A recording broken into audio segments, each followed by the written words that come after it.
সীমালঙ্ঘনকারীরা ধ্বংস হোক, বাড়াবাড়িকারীরা ধ্বংস হোক, বাড়াবাড়িকারীরা ধ্বংস হোক, এটা নবীজি বললেন। এবার দেখেন কবর কেন্দ্রিক বাড়াবাড়ি কি হয়। কবর কেন্দ্রিক বাড়াবাড়িগুলো এমন পর্যায়ে পৌঁছে, ভালো মানুষদেরকে আমরা কবর কেন্দ্রিক বাড়াবাড়ি করি, ভালো মানুষদেরকে কেন্দ্র করে। শাহজালাল রহমতুল্লাহ আলাইহি এদেশে ইসলামের দাওয়াত দিচ্ছে, ওনার কবরকে কেন্দ্র করে বাড়াবাড়ি করে অনেকে, সেটা শিরিক পর্যন্ত যদি পৌঁছে যায়, ওই শিরিক হারাম। এই বেদাতকে আমরা কোনো মুসলমান প্রশ্রয় দিতে পারে না। শাহজালাল রহমতুল্লাহ আলাইহি তিনিও যদি আল্লাহ যদি তারে আইনা এই কর্মকাণ্ড দেখাইতেন, তো তার ওই আবেগী ভক্তদেরকে সর্বপ্রথম লাঠি পিটা করে সেখান থেকে বের করতেন, কারণ তিনি ইসলামের দাওয়াত নিয়ে আসছে এই দেশে। তার কবরকে, কবর এটা আমরা অবশ্যই বলি কবর জিয়ারত করতে হবে, মাজার জিয়ারত করবো, কোনো সমস্যা নেই, কিন্তু কবরকে কেন্দ্র করে কোনো বেদাত এটা আমরা করব না। যারা করবে তাদেরকে আমরা প্রশ্রয় দিব না, দিতে পারি না। এই জন্য জানেন আমাদেরকে অনেকে ভুল বুঝে, কি কয় জানেন, এরা আল্লাহ ওলির বিরোধী, এরা মাজার বিরোধী। বিষয়টা এমন না, আমরা এখন আল্লাহর ওলির বিরোধী না, আমরা কবর জিয়ারতের বিরোধী না, আমরা মাজার জিয়ারতের বিরোধী না, আমরা বিরোধী বেদাতের। আল্লাহ বুঝার তৌফিক দান করে। সহিহ বুখারীর বর্ণনা 427 নম্বর হাদিস। নবীজির 3 বিবি, দেখেন মজার ব্যাপার, এই হাদিসে 3 বিবির কথা। হাদিসের বর্ণনাকারী আম্মাজান আয়েশা সিদ্দিকা, যাদের ব্যাপারে বর্ণনা এরও নবীর আরো 2 বিবি, উম্মে হাবিবা, উম্মে সালমা। সুবহানাল্লাহ। বুখারীর বর্ণনা 427 নম্বর হাদিস। আম্মাজান আয়েশা সিদ্দিকা বলেন, আন্না উম্মে হাবিবা ওয়া উম্মে সালামা, উম্মে হাবিবা এবং উম্মে সালামা তারা দুইজন, এরা কি করছে, এই দুইজন জাকারাতা কানিসাতান, এই দুইজন একটা গির্জার কথা উল্লেখ করেছে। উম্মে হাবিবা, উম্মে সালামা এই দুইজন একটা গির্জার কথা উল্লেখ করেছে। একটা গির্জা তারা দেখছে। এই গির্জাটা কি, কোথায়, বিল হাবাসা, হাবশায়, একটা গির্জা হাবশায়। আচ্ছা ভালো কথা, তো এখানে গির্জা হাবশায়, তো সমস্যা কি? তো তারা গির্জায় যে হাবশায় যে গির্জা দেখছে, দেখার পর দেখছে ফিহা তাসাবির, ওই গির্জার মধ্যে অনেক ছবি, অনেক মূর্তি। হাবশায় একটা গির্জা দেখছে, গির্জার মধ্যে ছবি, মূর্তি। ফাযাকারাতা লিন-নবী সাল্লাল্লাহু আলাইহি সাল্লাম, ব্যাপারটা আল্লাহ রাসূলকে জানাইলেন, হুজুর হাবশায় একটা গির্জা দেখলাম, গির্জার মধ্যে কিছু ছবি দেখলাম, ভালো মানুষের ছবি, ঘটনা কি? নবীজি বললেন, শোনো, ইন্না উলাইকা ইযা কানা ফীহিমুর রাজুলুস সালিহু ফামাতা বানাউ আলা কবরিহি মসজিদা। অতীত জামানার মানুষের নিয়ম ছিল, এই তাদের মধ্যে কোনো ভালো মানুষ যদি মারা যায়, ওই ভালো মানুষ মারা যাওয়ার পর তারা ওই ভালো মানুষের কবরের উপর একটা সেজদার স্থান বানাইতো, বলি নাউজুবিল্লাহ।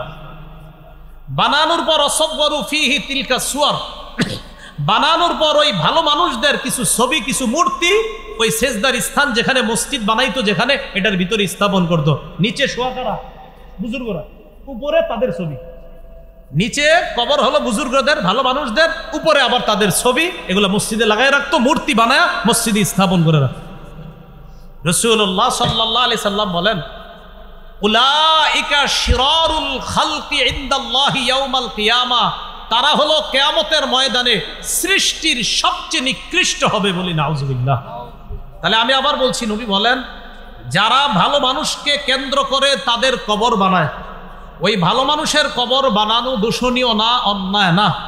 কবর বানানোর পর সেটার উপর যদি কোনো মসজিদ বানায় আর ওই মসজিদের মধ্যে মূর্তি, ছবি ইত্যাদি স্থাপন করে, আল্লাহ রাসূল বলেন এরা কিয়ামতের ময়দানে সবচাইতে নিকৃষ্ট সৃষ্টি হবে, নাউজুবিল্লাহ। তাহলে এই জানলাম, ভালো মানুষকে কেন্দ্র করে কবর বানানো কোনো সমস্যা না, তার কবর জিয়ারত করা সমস্যা না, কিন্তু ওই ভালো মানুষের কবরকে কেন্দ্র করে কোনো ধরনের উল্টা পাল্টা কর্মকাণ্ড করা যাবে না, করতে দিব না। যারা করবে মুখে প্রতিবাদ করব, করতেই থাকবো।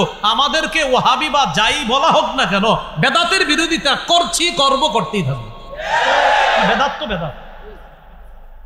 এইগুলো আপনার কবর কেন্দ্র করে একটা বর্ণনা। আর একটা বর্ণনা মুসনাদে আহমদের বর্ণনা। আব্দুল্লাহ ইবনে মাসউদ রাদিয়াল্লাহু তাআলা আনহু বলেন, সামি'তু রাসূলুল্লাহি সাল্লাল্লাহু আলাইহি ওয়াসাল্লাম ইয়াকুল, ইন্না মিন শাররিন নাস মান তুদরিকুহুমুস সাআ ওয়া হুম আহইয়া ওয়াল্লাযীনা ইয়াত্তাখিযুনাল কুবুরা মাসাজিদা। আব্দুল্লাহ ইবনে মাসউদ রাদিয়াল্লাহু তাআলা আনহু বলেন, আমি রাসূলুল্লাহ সাল্লাল্লাহু আলাইহি সাল্লামকে বলতে শুনেছি, রাসূলুল্লাহ সাল্লাল্লাহু আলাইহি সাল্লাম বলেন, নিশ্চয়ই মানুষের মধ্যে সবচাইতে নিকৃষ্ট মানুষ হলো তারা যারা জীবিত থাকা অবস্থায় কিয়ামত আসবে। তারা হবে সবচেয়ে নিকৃষ্ট যারা জীবিত থাকা অবস্থায় কিয়ামতটা আসবে, তারা সবচেয়ে নিকৃষ্ট। আর কারা? ওয়াল্লাযীনা ইয়াত্তাখিযুনাল কুবুরা মাসাজিদা, আর যারা কবরকে সেজদার স্থান বানায় তারা হবে সবচেয়ে নিকৃষ্ট। তাহলে নবী কয় শ্রেণীর সবচেয়ে নিকৃষ্ট বলল? দুই শ্রেণী। এক, যারা জীবিত থাকতে কিয়ামত তাদের কাছে আসবে। আরেক হলো যারা কবরকে মসজিদ বানায়, কবরকে সেজদার স্থান বানায়, তারা সবচেয়ে নিকৃষ্ট। আল্লাহ আমাদেরকে হেফাজত করেন। সূরা কাহফের 103 নম্বর আয়াত। এই আয়াতে আল্লাহ তাআলা বলেন, কুল হাল নুনাব্বিউকুম বিল আখসারিনা আমালা। নবী আপনি বলেন, আমি কি তোমাদেরকে জানিয়ে দিব বিল আখসারিনা আমালা, আমলে অধিক ক্ষতিগ্রস্ত যারা, তাদের ব্যাপারে তোমাদেরকে কি জানিয়ে দিব? الذين ضل سعيهم في الحياة الدنيا وهم يحسبون أنهم يحسنون صنعا, যাদের পৃথিবীতে সব প্রচেষ্টা ব্যর্থ, যারা দুনিয়াতে যত চেষ্টা প্রচেষ্টা আছে সব ব্যর্থ হয়ে যাবে। দুনিয়াতে তারা অনেক চেষ্টা মুজাহাদা মেহনত করে, ওয়াহুম ইয়াহসাবুনা আন্নাহুম ইউহসিনুনা সুনআ, তারা মনে করে তারা ভালো কাজ করতেছে। আল্লাহ তাআলা বলেন, আমি কি তাদের ব্যাপারে বলবো যারা আমলে অধিক ক্ষতিগ্রস্ত? তারা ওই সমস্ত মানুষ যাদের দুনিয়ায় যত চেষ্টা আছে সব চেষ্টা ব্যর্থ, অথচ তারা মনে করে তারা যা করতেছে সব ভালো কাজ করে। এরা কারা?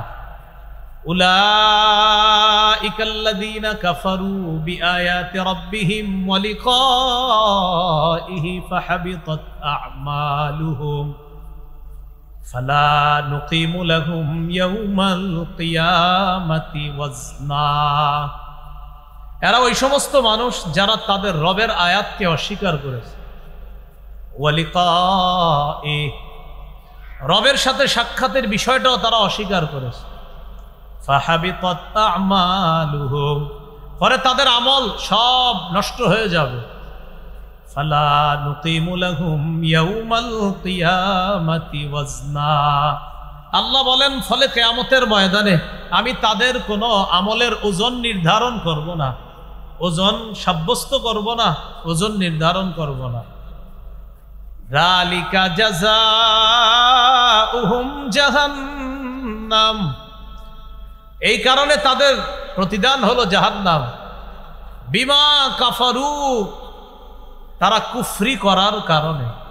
ওয়াত্তাখাযু আয়াতি ওয়া রুসুলি হুজুয়া, আমার আয়াত আর আমার রসুলদেরকে উপহাসের পাত্র বানিয়েছে তারা, এই কারণে তাদের ঠিকানা হলো জাহান্নাম। তাহলে এরা আমলে ক্ষতিগ্রস্ত। কিছু মানুষ আছে এরা দুনিয়াতে ভালো কাজ করে, করার পর মনে করে আমি তো যা করতেছি সব ভালো কাজ। আল্লাহ বলেন এদের ধারণা এরা ভালো কাজ করে, আসলে তারা তাদের রবের আয়াত, রবের সাথে সাক্ষাতের বিষয়টা, মূল জায়গাটাই তারা অস্বীকার করে। আমাদের ওস্তাদ মুহতারাম হযরত আলোচনা করেছেন, 5টা বিষয় শিখিয়েছে। 1 নম্বর ছিল আকায়েদ, আকীদা। তাদের বিশ্বাস সঠিক নাই, সঠিক না থাকার কারণে তারা অনেক ভালো কাজ করে, করার কারণেও তাদের আমল নামা বরবাদ। বিপরীত দিকে আল্লাহ বলেন, ইন্নাল্লাযীনা আমানু ওয়া আমিলুস সালিহাত, যারা ঈমান আনে নেক কাজ করে, কানাত লাহুম জান্নাতুল ফিরদাউসি নুজুলা, তাদের জন্য জান্নাতুল ফিরদাউসি নুজুলা, মেহমানখানা স্বরূপ জান্নাতুল ফিরদাউস। যারা ঈমান আনে নেক কাজ করে। এখন এই জায়গায় মূল আলোচনাটা বুঝতে হবে। নেক কাজ যারা করে, এই নেক কাজ করতে হবে শিরিক মুক্ত নেক কাজ, বেদাত মুক্ত নেক কাজ। কি নেক কাজ? শিরিক মুক্ত নেক কাজ, বেদাত মুক্ত নেক কাজ। কাজ করলেন আপনি কিন্তু শিরকি কাজ, আপনি আবেগে চোখের পানি ছাড়তেছেন কিন্তু কাজটা শিরকি, তাহলে আপনার এই ভালো কাজের কোনো মূল্য হলো না। চোখের পানিও কিন্তু ফেলতেছেন আপনি, এবং অন্যরা বলতেছে এই লোক এত কাঁদতে পারে, ওনারে আপনারা বলেন সে শিরিক করে। তো শিরিক যে করে তারে তো শিরিক বলতে হবে, শিরিক করে। রাসূলুল্লাহ সাল্লাল্লাহু আলাইহি সাল্লাম তার সাহাবী মুআয ইবনে জাবাল রাদিয়াল্লাহু তাআলা আনহুকে বলেছেন, মুআয ইবনে জাবাল বলেন, আওসানি রাসূলুল্লাহ সাল্লাল্লাহু আলাইহি ওয়াসাল্লাম বিআশরি কালিমাত। রাসূলুল্লাহ সাল্লাল্লাহু আলাইহি সাল্লাম আমাকে 10টি বিষয়ে উপদেশ দিয়েছে। 1 নাম্বার, লা তুশরিক বিল্লাহি শাইআ ওয়া ইন কুতিলতা ওয়া হুররিকতা। মুআয, তোমাকে যদি জ্বালিয়ে দেওয়া হয়, তোমাকে যদি হত্যা করা হয়, এরপরেও তুমি আল্লাহর সাথে শিরিক করবা না। তোমাকে যদি জ্বালিয়ে দেওয়া হয়, তোমাকে যদি হত্যা করা হয়, তুমি আল্লাহর সাথে শিরিক করবা না। সহিহ বুখারীর 1237 নম্বর হাদিসের বর্ণনা। জিবরিল আমিন রাসূলুল্লাহ সাল্লাল্লাহু আলাইহি সাল্লামকে বলেন, বাশশির উম্মাতাকা আন্নাহু মান মাতা মিন উম্মাতিকা ওয়া হুয়া লা ইউশরিকু বিল্লাহি শাইআ দাখালাল জান্নাহ। হাবিব, আপনি আপনার উম্মতকে সুসংবাদ দেন, আপনার উম্মতের মধ্যে যারা এই অবস্থায় মারা যাবে যে সে আল্লাহর সাথে শিরিক করে না, সে জান্নাতে প্রবেশ করবে। তাহলে নেক কাজ করা, এটা শিরিক মুক্ত হতে হবে। আরেকটা হলো বেদাত মুক্ত নেক কাজ হতে হবে। কি মুক্ত নেক কাজ? বেদাত। আমার মূল আলোচনাটা বেদাত নিয়ে, কারণ সাধারণত আমরা শিরিক সবাই যে করে এমন না, তবে অনেকে বেদাতি কাজ করে, তার বেদাতি কাজটা তার শিরিক পর্যন্ত পৌঁছায় দেয়, সেটা সে জানেও না। করে বেদাত, কিন্তু কাজটা পৌঁছায় দেয় শিরিক পর্যন্ত।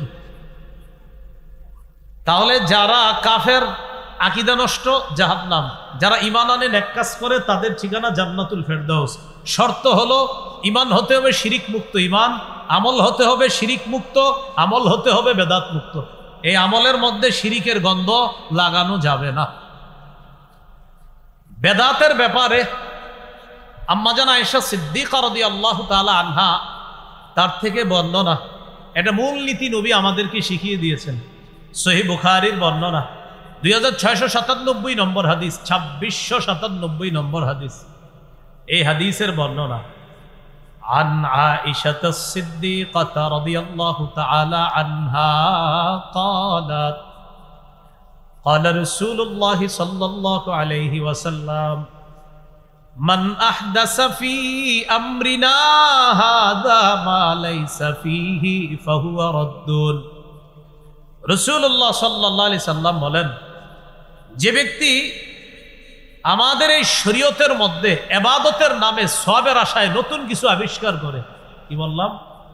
যে ব্যক্তি শরীয়তের মধ্যে ইবাদতের নামে সওয়াবের আশায় নতুন কিছু আবিষ্কার করে, ফাহুয়া রদ্দুন, এটা প্রত্যাখ্যাত, এটা প্রত্যাখ্যান করা হবে, এটা পরিত্যাজ্য, এটা গ্রহণ করা হবে না।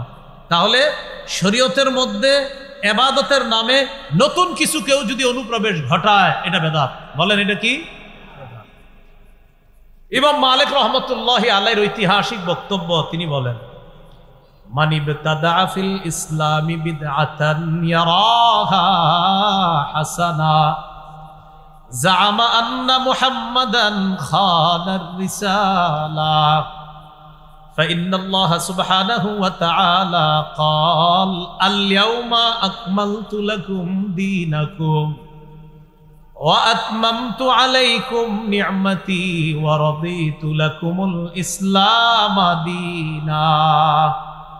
ইমাম মালিক বলেন, কেউ যদি ইসলামের মধ্যে নতুন কোনো বেদাত সৃষ্টি করে, ইয়ারাহা হাসানা, আর এই বেদাতকে সে যদি উত্তম মনে করে, অনেকে বেদাতি কাজ করে আর কইরা বলে কি, নবীর প্রেমে কোনো দলিল লাগে না। কি বলে? নবীর প্রেমে কোনো কি লাগে না? দলিল লাগে না। কাজ করে বেদাতি, কিছু বলবেন, বলবে নবীর প্রেমে দলিল লাগে না, এরকম বলবে। তো দেখেন কি বলতেছে ইমাম মালিক, বলে মান ইবতাদা ফিল ইসলামি বিদআতান ইয়ারাহা হাসানা, কেউ যদি ইসলামের মধ্যে বেদাত আবিষ্কার করে, বেদাত সৃষ্টি করে, আর এটারে সে যদি উত্তম মনে করে এটা আমার আবেগ, এটা আবেগী কাজ, এটা ভালো কাজ, উত্তম মনে করে, জামা আন্না মুহাম্মাদান খানার রিসালা, ওই ব্যক্তি কেমন যেন এই দাবি করতে চায় যে মুহাম্মদ সাল্লাল্লাহু আলাইহি সাল্লাম তার দায়িত্ব পালনে খেয়ানত করেছে, ত্রুটি করেছে। নবী আমাদের জন্য ইসলাম ধর্ম যেটা রেখে গিয়েছেন এখানে পূর্ণাঙ্গ না অপূর্ণাঙ্গ?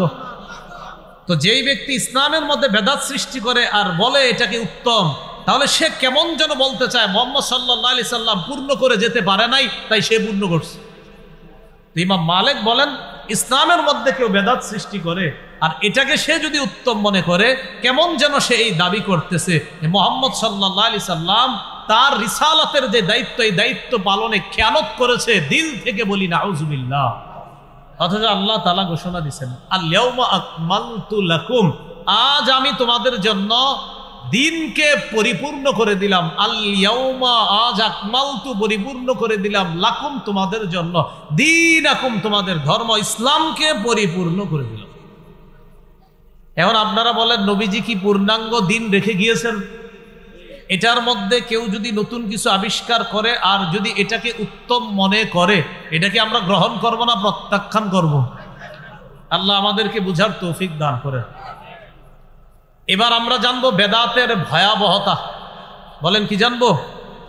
সবাই বলেন কি জানবো? বেদাতের ভয়াবহতা। বেদাতের ভয়াবহতা, এক নম্বর ভয়াবহতা, মাদানী সাহেব আসতেছে,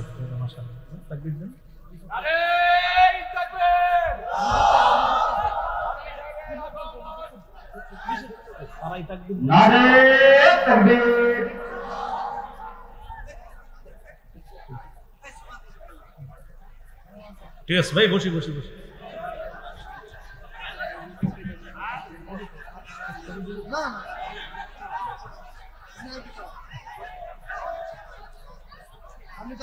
দেখো সবাই দেখো, উচ্চ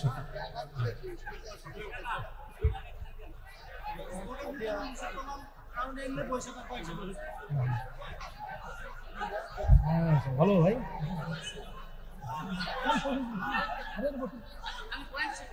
এখানে এখানে বসে বসে সবাই দেখবে।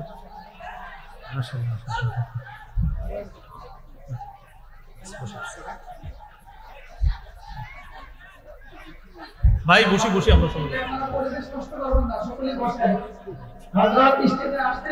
সবাই দেখতে পারবেন না, দেখতেছেন, এজন্য পরিবেশ নষ্ট করবেন না। দেখেন ঠিক আছে ভাই, আমরা বসে যাই, বসে যাই, সবাই বসে যাই। আমরা না বসলে চলে যাবে, কিন্তু বসে যাই সবাই। আচ্ছা আচ্ছা, সমস্যা না, সমস্যা না। জি, আমরা বসি বসি, একটু খামোশ হয়ে যাই দিদি। বেদাতের ভয়াবহতা। ক্যামেরাম্যান ভাইরা বসে বসে বসে বসে বসে যাই, বসে যাই, বসে যাই, বসে যাই, হ্যাঁ বসে যাই। বেদাতের ভয়াবহতা। বেদাতের এক নম্বর ভয়াবহতা,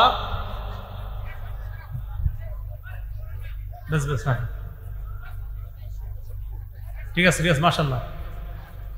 বেদাতের এক নম্বর ভয়াবহতা, যে ব্যক্তি বেদাত করবে, বেদাতি কর্মকাণ্ড করবে, রাসূলুল্লাহ সাল্লাল্লাহু আলাইহি ওয়াসাল্লামের হাউজে কাউসার থেকে সে বঞ্চিত হবে।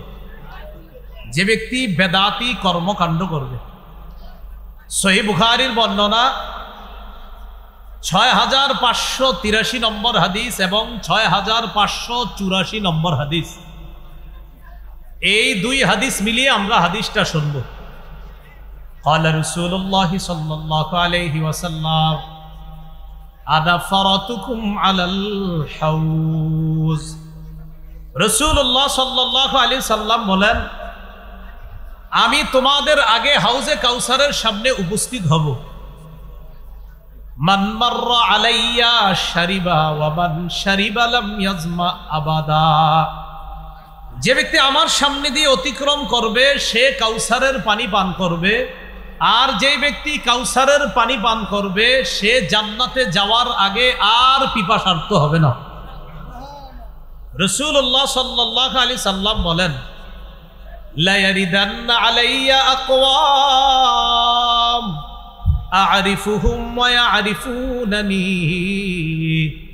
সুম্মা ইউহালু বাইনি ওয়া বাইনাহুম। এরপর আমার সামনে একদল মানুষ আসবে হাউজে কাউসারের পানি পান করার জন্য। কাউসারের পানি পান করার জন্য যারা আসবে তাদেরকে আমি চিনব, তারাও আমাকে চিনবে। তো দুই দলকে চিনবে, নবী চিনবে এরা আমার উম্মত, আর উম্মতে চিনবে তিনি আমাদের নবী। তো নিয়ম অনুযায়ী কাউসারের পানি পান করাবে নবীজি। নবীজি বলেন সুম্মা ইউহালু বাইনি ওয়া বাইনাহুম, আমার মাঝে আর তাদের মাঝে প্রতিবন্ধকতা সৃষ্টি করে দেওয়া হবে। নবী বলেন ফাকুলু ইন্নাহুম মিন্নি, এরপর আমি বলবো আল্লাহ এরা তো আমার উম্মত। আল্লাহর পক্ষ থেকে জবাব দেওয়া হবে ইন্নাকা লা তাদরি মা আহদাসু বা'দাক, হাবিব আপনি জানেন না, আপনি দুনিয়া থেকে বিদায় নেওয়ার পর, চলে আসার পর তারা ইসলামের মধ্যে নতুন নতুন কত বেদাত সৃষ্টি করেছে, আবিষ্কার করেছে, এটা আপনি জানেন না। যেই মাত্র বলা হবে যে এরা বেদাতি ছিল, তখন নবী বলবেন সুহকান সুহকান লিমান গায়্যারা বা'দি, আমি দুনিয়া থেকে চলে আসার পর আমার রেখে আসা এই দিনকে যারা পরিবর্তন করেছে, সুহকান, তারা দূর হও, আমার সামনে থেকে দূর হও।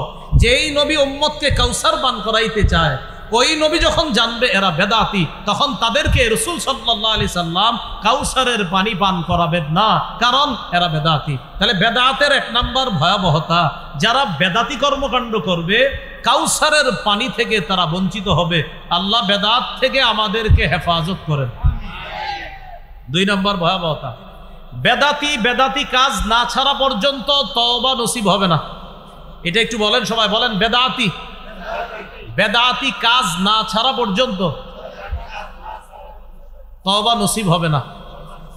বেদাতি কাজ যতক্ষণ না ছাড়বে ততক্ষণ সে তওবা এটা করবেই না, তার তওবা কবুল হবে না, শর্ত বেদাতি কাজ ছাড়তে হবে। দলিল সহিহুত তারগীব নামে হাদিসের একটা কিতাব আছে, এই কিতাবের 54 নম্বর হাদিস। এই হাদিসে আছে ক্বালা রাসূলুল্লাহ সাল্লাল্লাহু আলাইহি ওয়াসাল্লাম ইন্নাল্লাহা হাজাবাত তাওবাতা আন কুল্লি সাহিবি বিদআতিন হাত্তা ইয়াদা বিদআতা। রাসূলুল্লাহ সাল্লাল্লাহু আলাইহি সাল্লাম বলেন, নিশ্চয় আল্লাহ তাআলা প্রত্যেক বেদাতি তার বেদাতি কর্মকাণ্ড না ছাড়া পর্যন্ত তার তওবা আল্লাহ কবুল করবে না, যতক্ষণ সে বেদাতি কাজ না ছাড়বে। কোন ব্যক্তি বেদাতি কাজ করেন আর বলতেছেন আল্লাহ মাফ করো মাফ করো মাফ করো, আল্লাহ মাফ করবে না বেদাতি কাজ না ছাড়া পর্যন্ত, আগে ছাড়তে হবে। এই হলো বেদাতের 2 নাম্বার ভয়াবহতা। বেদাতের 3 নাম্বার ভয়াবহতা, যে ব্যক্তি বেদাতি কাজ করবে আর যে ব্যক্তি কোনো বেদাতিকে আশ্রয় দিবে, এই জায়গাটা মন দিয়ে শুনেন। যেই ব্যক্তি কোনো বেদাতি কর্মকাণ্ড করবে অথবা কোনো বেদাতিকে আশ্রয় দিবে, উভয়ের উপর আল্লাহর অভিশাপ, ফেরেশতাদের অভিশাপ, দুনিয়ার সকল মানুষের অভিশাপ। সহিহ বুখারীর বর্ণনা 3172 নম্বর হাদিস। এই হাদিসের মধ্যে আছে ক্বালা রাসূলুল্লাহ সাল্লাল্লাহু আলাইহি ওয়াসাল্লাম মান আহদাসা ফিহা হাদাসান আও আওয়া মুহদিসা ফাআলাইহি লানাতুল্লাহি ওয়াল মালাইকাতি ওয়ান নাসি আজমাইন। যে ব্যক্তি বেদাতি কাজ করলো আর যে ব্যক্তি কোনো বেদাতিকে আশ্রয় দিল, একটা হলো বেদাতি কাজ নিজে করলেন, আরেকটা কোনো বেদাতিকে খানকা বানানোর সুযোগ করে দিলেন। এক বেদাতির জন্য আপনি জমিন ছেড়ে দিচ্ছেন নিজের, হযরত আপনি এখানে খানকা বানান, খানকা বানায় বেদাত সাপ্লাই দেন। এক তো হলো নিজে বেদাত করে, আরেক হলো কোনো বেদাতিকে আশ্রয় দেয়। উভয় শ্রেণীর উপর আল্লাহর অভিশাপ, ফেরেশতাদের অভিশাপ, সকল মানুষের অভিশাপ। এ হলো বেদাতের 3 নাম্বার ভয়াবহতা। বেদাতের 4 নম্বর ভয়াবহতা, বেদাতের কারণে সুন্নত উঠে যায়। একটা বেদাত করবেন একটা সুন্নত উঠে যাবে। ভাই এটা খুব গুরুত্বপূর্ণ কথা, একটা বেদাত করবেন এই এলাকার একটা সুন্নত উঠে যাবে। বেদাতের এ হলো আপনার 4 নম্বর ভয়াবহতা। ইবনে মাজাহ 2865 নম্বর হাদিস, 2865। এই হাদিসের মধ্যে আসছে রাসূলুল্লাহ সাল্লাল্লাহু আলাইহি সাল্লাম বলেন ইন্নাহু সায়ালি আমরাকুম বাদি রিজালুন,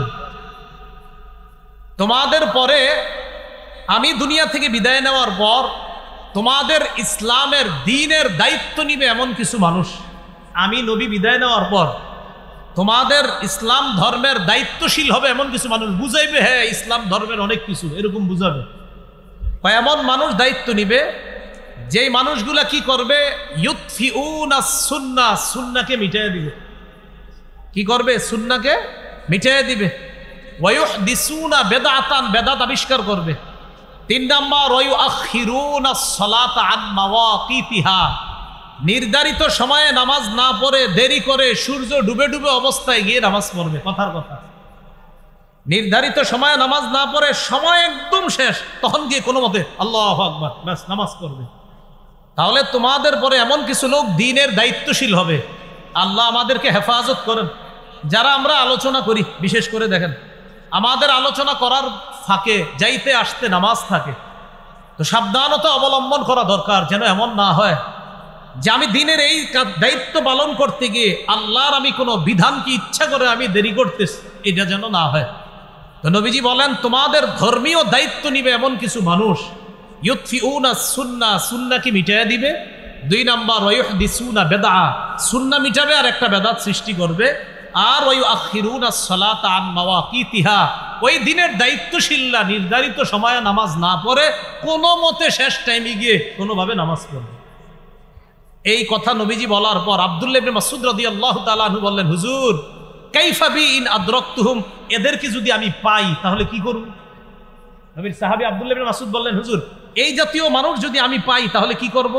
নবীজি ডাইরেক্ট বলে দিলেন, লাইসা তাআতুন লিমান আসাল্লাহ, যে আল্লাহর নাফরমানি করে তার কথা শোনার কোনো প্রয়োজন নেই, যে আল্লাহর নাফরমানি করে তার আনুগত্য করার কোনো প্রয়োজন নাই।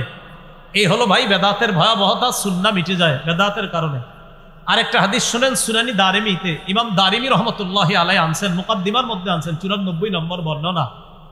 ক্বালা রাসূলুল্লাহি সাল্লাল্লাহু আলাইহি ওয়াসাল্লাম, মাবতাদাআ কওমুন, কোন সম্প্রদায় যখন বেদাতগিরি করে, বিদআতান ফি দীনিহিম, কোন সম্প্রদায় যখন তাদের ধর্মের মধ্যে একটা বেদাত চালু করে, কোন সম্প্রদায় যখন তাদের ধর্মে একটা বেদাত চালু করে, প্রিয় মুরাদনগর এলাকার ভাইয়েরা, আল্লাহর হস্তে বলি, ভালো করে শোনেন, আপনাদের এই এলাকায় কেউ যদি একটা বেদাত নতুন করে শুরু করলো, ইল্লা নাযাআল্লাহু মিন সুন্নাতিহিম সুন্নাতা, আল্লাহ ওই এলাকা থেকে একটা সুন্নত উঠে আনে। একটা বেদাত করবে, একটা সুন্নত উঠে আনে। এই জন্য এই এলাকায় যদি সম্মিলিত কোনো বেদাত চালু হয়, এলাকার উলামা হযরতরা সম্মিলিতভাবে ওই বেদাতকে প্রতিহত করতে হবে। সম্মিলিত বেদাত হইলে সম্মিলিত প্রতিহত করতে হবে, কারণ একটা বেদাত যদি প্রতিষ্ঠা হয়ে যায়, একটা সুন্নত আল্লাহ উঠে আনে। কয় কেমন ভাবে উঠে আনে? সুম্মা লা ইউঈদুহা ইলাইহিম ইলা ইয়াউমিল কিয়ামা, ওই সুন্নত কিয়ামতের আগে আল্লাহ ফিরিয়ে দেন। এজন্য ভাই সাবধানতা অবলম্বন করা, একটা বেদাত চালু করবেন, একটা সুন্নত আল্লাহ উঠায় নিবে। এই হলো বেদাতের ভয়াবহতা। 4 নাম্বার গেল। বেদাতের 5 নাম্বার ভয়াবহতা, বেদাতির ঠিকানা জাহান্নাম। নাউজুবিল্লাহ। আবু দাউদের বর্ণনা 4608 নম্বর হাদিস। এই হাদিসে আসছে রাসূলুল্লাহ সাল্লাল্লাহু আলাইহি সাল্লাম বলেন, মাইয়াইশ মিনকুম বাদি, আমার পরে দুনিয়াতে যারা বেঁচে থাকবা, ফাসায়ারা ইখতিলাফান কাসীরা, প্রচুর মতভেদ দেখবা। আমরা কি দেখবো না দেখতেছি? আমার পরে যারা বেঁচে থাকবা প্রচুর মতভেদ দেখবা। আমার আগে উস্তাজে মুহতারাম বলে গেছে যে আমরা এখনো সময় আছে, মুস্তাহাব মুবাহ মতভেদগুলা ছেড়ে আমরা সবাই এক হওয়া এখন সময়ের দাবি। তো নবী বলেন, আমার পরে এমন কিছু মানুষ আসবে, আমার পরে এমন জামানা আসবে, যেই জামানায় তোমরা বেঁচে থাকবা, আর তখন তোমরা প্রচুর মতভেদ দেখবা। তখন কি করবা? আলাইকুম বিসুন্নতি, আমার সুন্নত আঁকড়ে ধরবা। এর রাশিদিন আল মাহদিয়িন, আমার হেদায়েত প্রাপ্ত সাহাবাদের সুন্নত আঁকড়ে ধরবা। আমাদের অনেক ভাইয়ারা মাশাআল্লাহ মহব্বত করি তাদেরকে, তারা শুধু নবীর সুন্নত আঁকড়ে ধরে, কিন্তু নবী এটাও বলছে খোলাফায়ে রাশেদার সুন্নতটা আঁকড়ে ধরতে হবে। এই জায়গাটা কেন আঁকড়ে ধরি না ভাই? যেমন জুমার আজান 2টা, একটা নবীর সুন্নত আর একটা হযরত ওসমান গনির সুন্নত। হযরত ওসমানের সুন্নত যে ধরতে হবে এটাও তো নবী বলে দিলেন। নবী তো বললেন আমার সুন্নত আঁকড়ে ধরো, আর আমার খোলাফায়ে রাশেদা, হেদায়েত প্রাপ্ত খোলাফায়ে রাশেদা, তাদের সুন্নত আঁকড়ে ধরো। তো প্রধান যে 4 খলিফার মধ্যে হযরত ওসমান আসেনি, হযরত ওসমানের সুন্নত আল্লাহ রাসূল আঁকড়ে ধরতে বললেন। এই জন্য আমরা ঝগড়া করবো না। 2 আজান সুন্নাহ, এটা ঝগড়ার বিষয় না, এটা বুঝার বিষয়। আল্লাহ আমাদেরকে বুঝার তৌফিক দান করেন। নবী বললেন, আদ্দু আলাইহা বিন নওয়াজিস, মারির দাঁত দিয়ে আঁকড়ে ধরবা, মারির দাঁত দিয়ে আঁকড়ে ধরবা। এরপরে নবীজি বললেন, ইয়াকুম ওয়াল মুহদাসাত, নতুন নতুন আবিষ্কার করা থেকে তোমরা বাঁচো। ফাইন্না কুল্লা মুহদাসাতিন বিদআ, প্রত্যেক নতুন আবিষ্কার যেটা দিনের মধ্যে হবে এটা বেদাত। এটা হলো আবু দাউদের বর্ণনা। নাসাইর বর্ণনায় আছে ওয়াকুল্লা মুহদাসাতিন বিদআহ ওয়াকুল্লা বিদআতিন দালালা, প্রত্যেক নতুন আবিষ্কার বেদাত, আর প্রত্যেক বেদাতের ঠিকানা হলো জাহান্নাম। বলি নাউজুবিল্লাহ। কুল্লা মুহদাসাতিন বিদআহ ওয়াকুল্লা বিদআতিন দালালা ওয়াকুল্লা দালালাতিন ফিন্নার। নাসাইতে যদি ইন্না সারা বলেন তাহলে কুল্লু মুহদাসাতিন বিদআহ ওয়াকুল্লু বিদআতিন দালালা ওয়াকুল্লু দালালাতিন ফিন্নার। আল হুরফুল মুশাব্বাহা বিল ফেল যদি আনা হয় আবু দাউদেরটা ইন্না, তাহলে হবে আপনার সবগুলা জবর, না আনা হলে হবে পেশ। তো কুল্লু বিদআতিন দালালা, প্রত্যেক বেদাত পদভ্রষ্টতা, ওয়া কুল্লু দালালাতিন ফিন্নার, প্রত্যেক পদভ্রষ্টতার ঠিকানা হলো জাহান্নাম। অর্থাৎ দেখেন, পদভ্রষ্টতার ঠিকানা জাহান্নাম। কয় পদভ্রষ্টকে? কয় যে বেদাতি। কয় বেদাতিকে? কয় দিনের মধ্যে যে নতুন আবিষ্কার করছে, যে নতুন কিছু আবিষ্কার করলো সে কি? বেদাতি। বেদাতি কি? কয় পদভ্রষ্ট। পদভ্রষ্ট ঠিকানা কোথায়? জাহান্নাম। আল্লাহ আমাদেরকে হেফাজত করেন। এইগুলো কুল হাল নুনাব্বিউকুম বিল আখসারিনা আমালার উপর আলোচনা, ওই সূরা কাহফের 103 নম্বর 104 নম্বর যে আয়াতগুলো বললাম। এবার আসি, কবর কেন্দ্রিক কিছু বেদাত করে আমাদের অনেক মুসলমানরা। কি কেন্দ্রিক? এই কবর কেন্দ্রিক বেদাত শিরিক পর্যন্ত পৌঁছায়া যায়। আমাদের রফিকুল ইসলাম মাদানী অনেক দূরে যাবে, কিন্তু নেত্রকোনা যাবে। আবার মন থেকে কইতেছেন তো? আচ্ছা আচ্ছা, না আসলে এটা অনেক সময় কি হয়, এটা তো আমাদেরও বুঝতে হবে, অনেক দূর থেকে আসে। কবর কেন্দ্রিক কিছু বেদাত করে, এই বেদাত শিরিক পর্যন্ত পৌঁছায় দেয়। এটা একটু মন দিয়ে শুনবো আমরা। কবর কেন্দ্রিক বেদাত, রাসূলুল্লাহ সাল্লাল্লাহু আলাইহি সাল্লামের একটা হাদিস আগে ভূমিকা স্বরূপ শুনি, এরপর আলোচনায় যাই। আবু দাউদের 4607 নম্বর হাদিস। এই হাদিসের মধ্যে নবীজি বলেন, হালাকাল মুতানাত্তিউন, হালাকাল মুতানাত্তিউন, হালাকাল মুতানাত্তিউন, তিনবার বলছে। সীমালঙ্ঘনকারীরা ধ্বংস হোক, বাড়াবাড়িকারীরা ধ্বংস হোক, বাড়াবাড়িকারীরা ধ্বংস হোক, এটা নবীজি বললেন। এবার দেখেন কবর কেন্দ্রিক বাড়াবাড়ি কি হয়। কবর কেন্দ্রিক বাড়াবাড়িগুলো এমন পর্যায়ে পৌঁছে, ভালো মানুষদেরকে আমরা কবর কেন্দ্রিক বাড়াবাড়ি করি, ভালো মানুষদেরকে কেন্দ্র করে। শাহজালাল রহমতুল্লাহ আলাইহি এই দেশে ইসলামের দাওয়াত দিচ্ছে, ওনার কবরকে কেন্দ্র করে বাড়াবাড়ি করে অনেকে, সেটা শিরিক পর্যন্ত যদি পৌঁছে যায়, ওই শিরিক হারাম। এই বেদাতকে আমরা কোনো মুসলমান প্রশ্রয় দিতে পারে না। শাহজালাল রহমতুল্লাহ আলাইহি তিনিও যদি, আল্লাহ যদি তারে আইনা এই কর্মকাণ্ড দেখাইতেন, তো তার ওই আবেগী ভক্তদেরকে সর্বপ্রথম লাঠি পিটা করে সেখান থেকে বের করতেন। কারণ তিনি ইসলামের দাওয়াত নিয়ে আসছে এই দেশে। তার কবরকে, কবর এটা আমরা অবশ্যই বলি কবর জিয়ারত করতে হবে, মাজার জিয়ারত করবো, কোনো সমস্যা নেই, কিন্তু কবরকে কেন্দ্র করে কোনো বেদাত এটা আমরা করব না। যারা করবে তাদেরকে আমরা প্রশ্রয় দিব না, দিতে পারি না। এই জন্য জানেন আমাদেরকে অনেকে ভুল বুঝে, কি কয় জানেন? এরা আল্লাহ ওলির বিরোধী, এরা মাজার বিরোধী। বিষয়টা এমন না, আমরা এখন আল্লাহর ওলির বিরোধী না, আমরা কবর জিয়ারতের বিরোধী না, আমরা মাজার জিয়ারতের বিরোধী না, আমরা বিরোধী বেদাতের। আল্লাহ বুঝার তৌফিক দান করে। সহিহ বুখারীর বর্ণনা 427 নম্বর হাদিস। নবীজির 3 বিবি, দেখেন মজার ব্যাপার, এই হাদিসে 3 বিবির কথা। হাদিসের বর্ণনাকারী আম্মাজান আয়েশা সিদ্দিকা, যাদের ব্যাপারে বর্ণনা এরও নবীর আরো 2 বিবি, উম্মে হাবিবা, উম্মে সালমা। সুবহানাল্লাহ। বুখারীর বর্ণনা 427 নম্বর হাদিস। আম্মাজান আয়েশা সিদ্দিকা বলেন, আন্না উম্মে হাবিবা ওয়া উম্মে সালামা, উম্মে হাবিবা এবং উম্মে সালামা, তারা দুইজন, এরা কি করছে? এই দুইজন জাকারতা কানিসাতান, এই দুইজন একটা গির্জার কথা উল্লেখ করেছে। উম্মে হাবিবা, উম্মে সালামা, এই দুইজন একটা গির্জার কথা উল্লেখ করেছে। একটা গির্জা তারা দেখছে। এই গির্জাটা কি? কোথায়? বিল হাবাসা, হাবশায়। একটা গির্জা হাবশায়। আচ্ছা ভালো কথা, তো এখানে গির্জা হাবশায়, তো সমস্যা কি? তো তারা গির্জায় যে হাবশায় যে গির্জা দেখছে, দেখার পর দেখছে ফিহা তাসাবির, ওই গির্জার মধ্যে অনেক ছবি, অনেক মূর্তি। হাবশায় একটা গির্জা দেখছে, গির্জার মধ্যে ছবি, মূর্তি। ফাযাকারাতা লিন-নবী সাল্লাল্লাহু আলাইহি সাল্লাম, ব্যাপারটা আল্লাহ রাসূলকে জানাইলেন, হুজুর হাবশায় একটা গির্জা দেখলাম, গির্জার মধ্যে কিছু ছবি দেখলাম, ভালো মানুষের ছবি, ঘটনা কি? নবীজি বললেন, শোনো, ইন্না উলাইকা ইযা কানা ফীহিমুর রাজুলুস সালিহু ফামাতা বানাউ আলা কবরিহি মসজিদা। অতীত জামানার মানুষের নিয়ম ছিল এই, তাদের মধ্যে কোনো ভালো মানুষ যদি মারা যায়, ওই ভালো মানুষ মারা যাওয়ার পর তারা ওই ভালো মানুষের কবরের উপর একটা সেজদার স্থান বানাইতো। বলি নাউজুবিল্লাহ। বানানোর পর অসব্বরু ফিহি তিলকা সুয়ার, বানানোর পর ওই ভালো মানুষদের কিছু ছবি, কিছু মূর্তি ওই সেজদার স্থান যেখানে মসজিদ বানাইতো, যেখানে এটার ভিতরে স্থাপন করতো। নিচে শোয়া কারা? বুজুর্গরা, উপরে তাদের ছবি। নিচে কবর হলো বুজুর্গদের, ভালো মানুষদের, উপরে আবার তাদের ছবি। এগুলো মসজিদে লাগাই রাখতো, মূর্তি বানায় মসজিদে স্থাপন করে রাখতো। রাসূলুল্লাহ সাল্লাল্লাহু আলাইহি সাল্লাম বলেন, উলাইকা শিরারুল খালকি ইনদাল্লাহি ইয়াউমাল কিয়ামা, তারা হলো কিয়ামতের ময়দানে সৃষ্টির সবচেয়ে নিকৃষ্ট হবে। বলি নাউজুবিল্লাহ। তাহলে আমি আবার বলছি, নবী বলেন যারা ভালো মানুষকে কেন্দ্র করে তাদের কবর বানায়, ওই ভালো মানুষের কবর বানানো দূষণীয় না, অন্যায় না। কবর বানানোর পর সেটার উপর যদি কোনো মসজিদ বানায় আর ওই মসজিদের মধ্যে মূর্তি, ছবি ইত্যাদি স্থাপন করে, আল্লাহ রসুল বলেন এরা কিয়ামতের ময়দানে সবচাইতে নিকৃষ্ট সৃষ্টি হবে। নাউজুবিল্লাহ। তাহলে এই জানলাম ভালো মানুষকে কেন্দ্র করে কবর বানানো কোনো সমস্যা না, তার কবর জিয়ারত করা সমস্যা না, কিন্তু ওই ভালো মানুষের কবরকে কেন্দ্র করে কোনো ধরনের উল্টা পাল্টা কর্মকাণ্ড করা যাবে না, করতে দিব না। যারা করবে মুখে প্রতিবাদ করব, করতেই থাকবো। আমাদেরকে ওয়াহাবি বা যাই বলা হোক না কেন, বেদাতের বিরোধিতা করছি, করব, করতেই থাকবো। বেদাত তো বেদাত।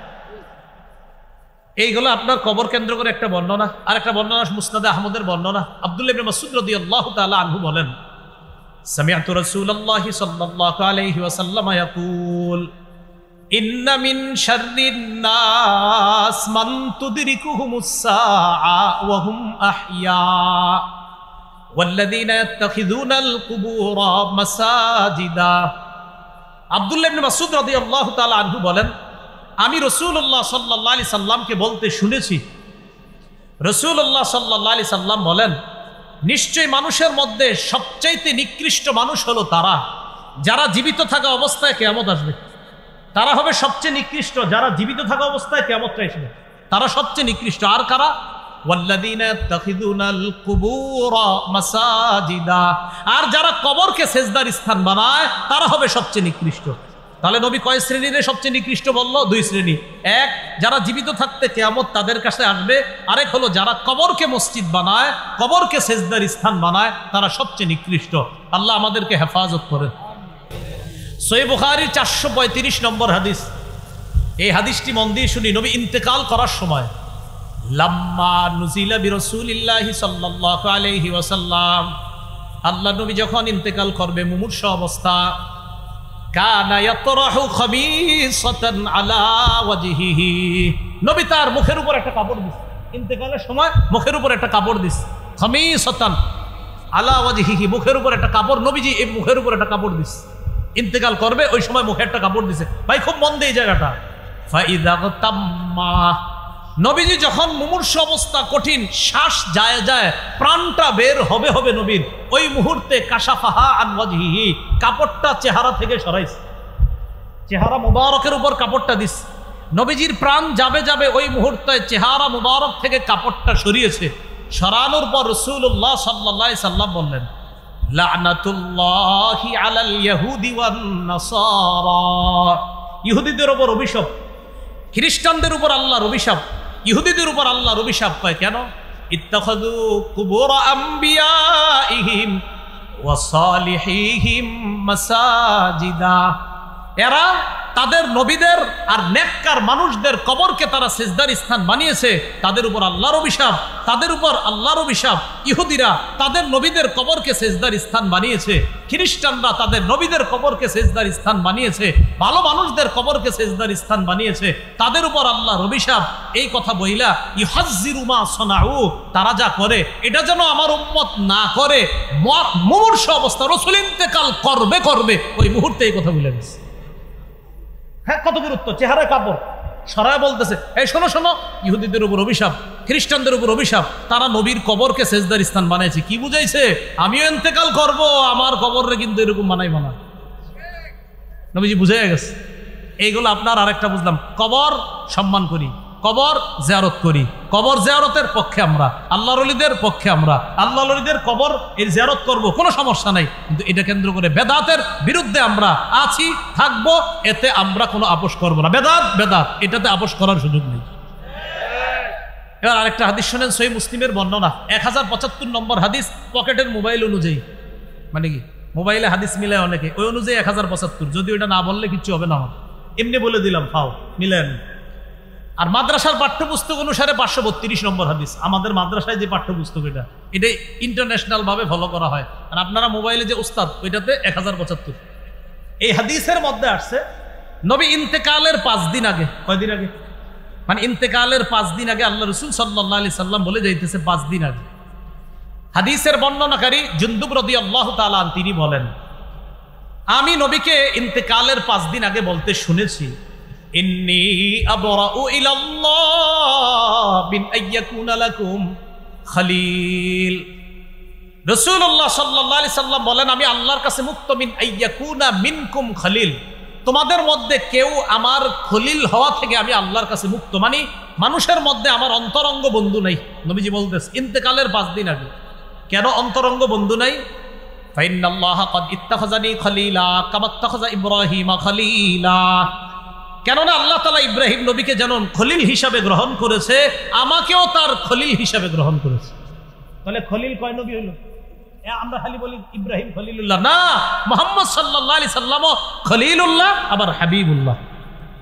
তাহলে নবী ইন্তেকালের 5 দিন আগে বলে আমার কোনো খলিল নাই মানুষের মধ্যে, কারণ ইব্রাহিম নবীকে আল্লাহ যেমন অন্তরঙ্গ বন্ধু বানাইছে, আমাকেও তেমন বানাইছে। খলিল অর্থ অন্তরঙ্গ বন্ধু।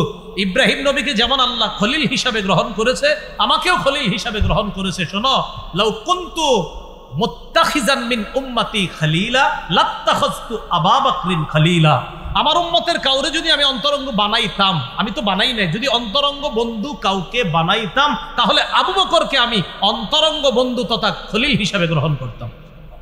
কিন্তু আমাদের নবীর কোনো খলিল নাই মানুষের মধ্যে। বলেন তো নবী কার খলিল? এই কথাটা ইন্তেকালের কয়দিন আগে বলছে। এরপর নবী বললেন, আলা শোনো, ওয়া ইন্না মান কানা ক্বাবলাকুম, শোনো তোমাদের পূর্ববর্তী জাতি কি করছে, ইত্তাখাযু কুবুর আমবিয়াইহিম ওয়া সালিহিহিম মাসাজিদা, তারা তাদের নবীদের কবরকে আর নেককার মানুষের কবরকে সেজদার স্থান বানিয়েছে।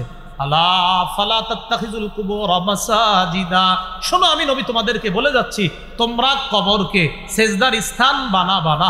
আল্লাহ আমাদের সকলকে কথাগুলা বুঝার তৌফিক দান করেন। এবার কবরকে কেন্দ্র করে মেলা বসা যাবে না। বলেন কি বসানো যাবে না? মেলা বসানো যাবে না কবরকে কেন্দ্র করে। দলিল আবু দাউদের বর্ণনা 2042 নম্বর হাদিস। এই হাদিসে রাসূল সাল্লাল্লাহু আলাইহি সাল্লাম বলেন, ক্বালা রাসূলুল্লাহি সাল্লাল্লাহু আলাইহি ওয়াসাল্লাম, লা তাত্তাখিযু বুয়ুতাকুম কুবুরা ওয়া লা তাত্তাখিযু কবরি ঈদা ওয়া সাল্লু আলাইয়া ফা ইন্না সালাতাকুম তাবলুগুনি হাইসু কুনতুম। রাসূলুল্লাহ সাল্লাল্লাহু আলাইহি সাল্লাম বলেন, লা তাত্তাখিযু বুয়ুতাকুম কুবুরা, তোমরা তোমাদের বাড়ি ঘরগুলোকে কবরস্থান বানাও না। তোমরা তোমাদের ঘরগুলোকে কবর বানাও না।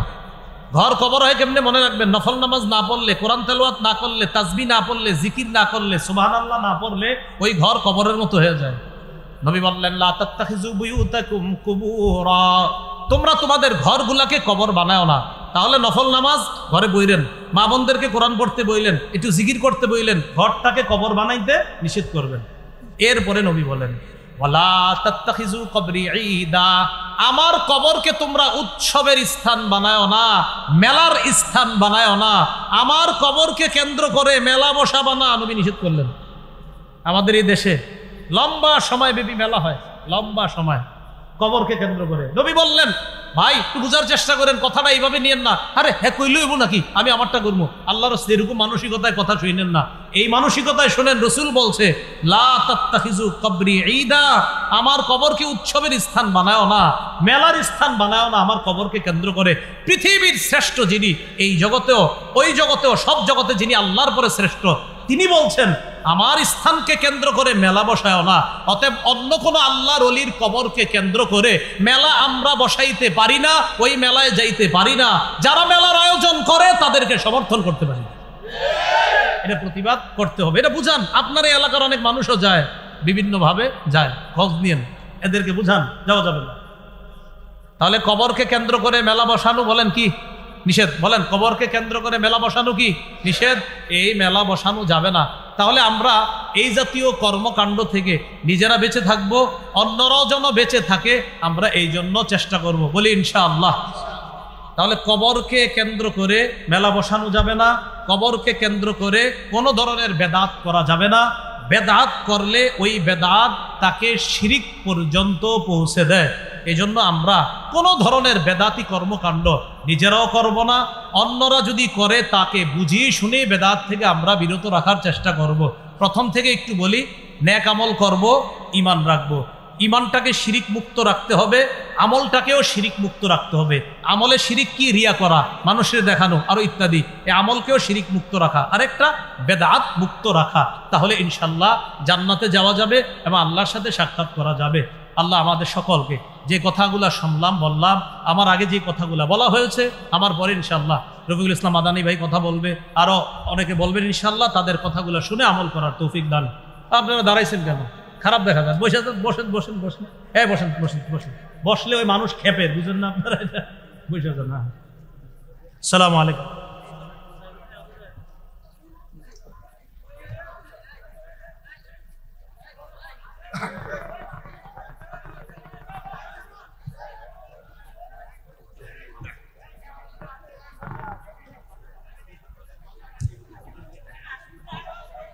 মাশাআল্লাহ, আল্লাহ তাআলা হযরতে ঈমান ও আমলে হায়াত বারাকাত দান করুন। সম্মানিত উপস্থিতি, আমরা যার জন্য দীর্ঘক্ষণ থেকে অপেক্ষমান ছিলাম, আলহামদুলিল্লাহ আলহামদুলিল্লাহ তিনি আমাদের মধ্যে উপস্থিত হয়েছেন। এজন্য পরিবেশ নষ্ট না করে সকলে বসে যান, সকলে নিজ স্থানে সকলে বসে যান।